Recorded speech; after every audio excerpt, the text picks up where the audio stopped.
Hello, my lovelies, and welcome back once again to Creations by Simone. All right, guys, we are on day what? Day 11. That's right, day 1-1. Guys, we are at the front door of day 12. But until we get there, let's get through day 11. First of all, I want to thank you guys and welcome you back once again to the 12 days of Christmas. This is brought to you by the Holiday Decor Club. We are the Queens of Christmas. And this collaboration is hosted by none other than the Queen herself, Lady Allie, over at Glam Living, along with the other beautiful queens, which I will have all of those listed down in my description box below. All right, my lovelies, today we're going to do something that's pretty neat. Now, you know, when you're making all these holiday treats, you don't want to buy no canned bought stuff. You want to make homemade. So today we're going to do buttercream frosting. Yum. So I hope you are ready to go, guys. Have all your utensils, have your notepads so you can take notes, because we are ready to do this. All right, my lovelies, let's do this. All right, guys, these are all the items that we need. We have our powdered sugar here, butter, vanilla, and canned milk. Also, guys, we have our KitchenAid mixer. Now, if you don't have a KitchenAid, guys, you can always use a hand mixer, but you cannot do this strictly by your hand. You must have some type of mixer. All right, guys, now we're going to go ahead and add our butter. This is pure butter. 2 sticks of it, and make sure that you make it soft, room temperature, because we want to make it really easy to mix up. We don't want to have it all hard. It's not going to work like that. So if you have to put it in the microwave maybe for about 20 seconds just to get it softened, that'd be awesome. Now, guys, I'm just going to turn this on and let it do its thing for about the next 5 minutes. The only thing that I don't like is when this first gets started, guys, you can see how the butter is just stuck in the mixer itself. But once you get to going, everything works out. It loosens up. And I noticed when I turned it on a high speed, it worked much better. Now I went on and stopped the video a little bit. Or should I say I stopped the mixer, because I wanted to get some of the butter, the excess butter, out of the mixing utensil itself, because we want to have it all mixed together. And how you know that it's actually working is the butter will start turning a white color. So that's why you have to let it mix for at least 5 to 6 minutes. All right, guys, so I'll have it back on now, and we are mixing away. Once again, make sure you turn it up as much as you can, as high as you can, because that actually gets the butter to get out of that mixing utensil, and it also makes the butter white, because that's what we're striving for, to make the butter white. All right, my lovelies, as you can see, it's going there. I got it on high speed, and this KitchenAid is doing it, guys. I'm telling you. I'm going to go ahead and stop it, and I'm just going to show you guys.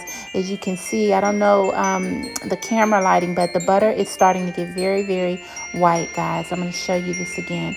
But what I'm going to do is go ahead and get the excess butter off once again in between the mixing utensil. That's the only thing I really don't like, but I did notice the more I did it, the further we got into the process, the butter did not stick as much into the mixing utensil. So now, guys, we're just going to go ahead and let it finish out its 5 to 6 minutes.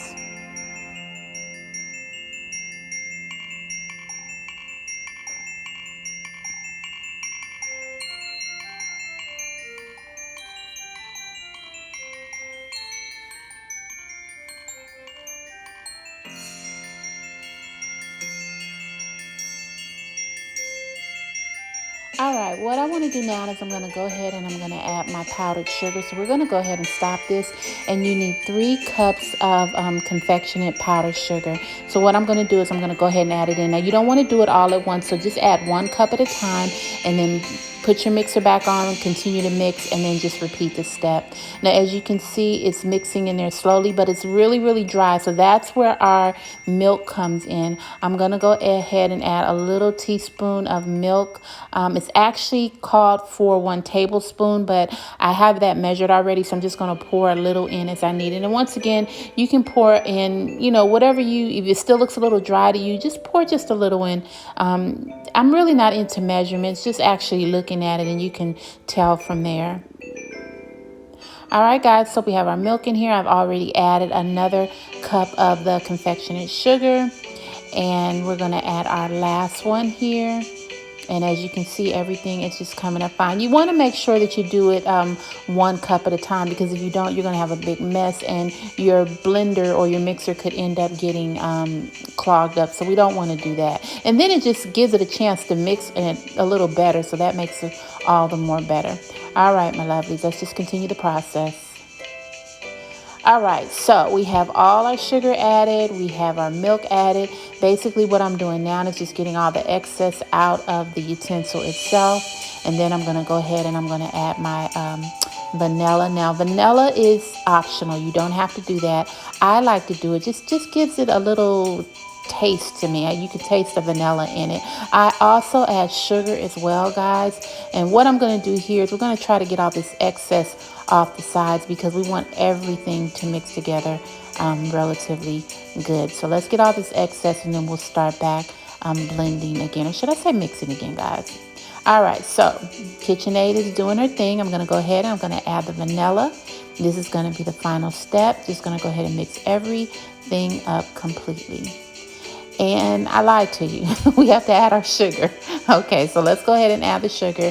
Once again, you add the sugar to your taste. I like mine pretty sweet, so I added a 1/2 cup of sugar. All right, so last process, we're getting all this stuff out. Once we do that, guys, then we're going to go to the final step of piping and decorating our cupcakes. All right, guys, as you can see, I've already piped the icing onto the cupcakes, and they look absolutely beautiful. And I have a confession to make. I've already eaten 2 of them, you guys. I was meaning to put all of these on the plate, but I tasted a little bit of the icing. I felt absolutely in love, and I just had to have one. This icing is so on point. You know, sometimes you don't think you'd be able to tell the difference between store-bought icing and homemade, but once you actually make homemade, I'm telling you, you won't go back. Now, when I buy frosting in a can, it just doesn't taste the same. It's just not right. I prefer to make my own frosting. Now, once again, it might take a minute, but in the long run, you'll have that taste that you will absolutely love. So I love the video, but I don't love the 2 cupcakes that I ate. Okay. Anyway, guys, let's go to the end. And once again, I hope you like them. I hope I gave you some pointers. And I hope on your next sweet treat, you'll make that buttercream frosting. All right, we have made it to the end once again to another fantastic creation and meal treat here at Creations by Simone.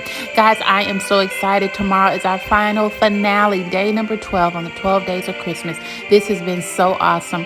I want to thank once again our host, Miss Allie over at Glam Elegant Living, along with her other beautiful queens as well. Guys, we did this, I'm telling you, and I am so happy that we were able to bring everyone all types of different ideals for your holiday decor, for your kitchen, for your decorating, the halls, everything. This was a series for everyone. So we're going to see you tomorrow for the final finale, the 12 days of Christmas, hosted by the Holiday Decor Club. We are the Queens of Christmas. All right, my lovelies, I will see you tomorrow. Same bad time, same bad channel. Bye.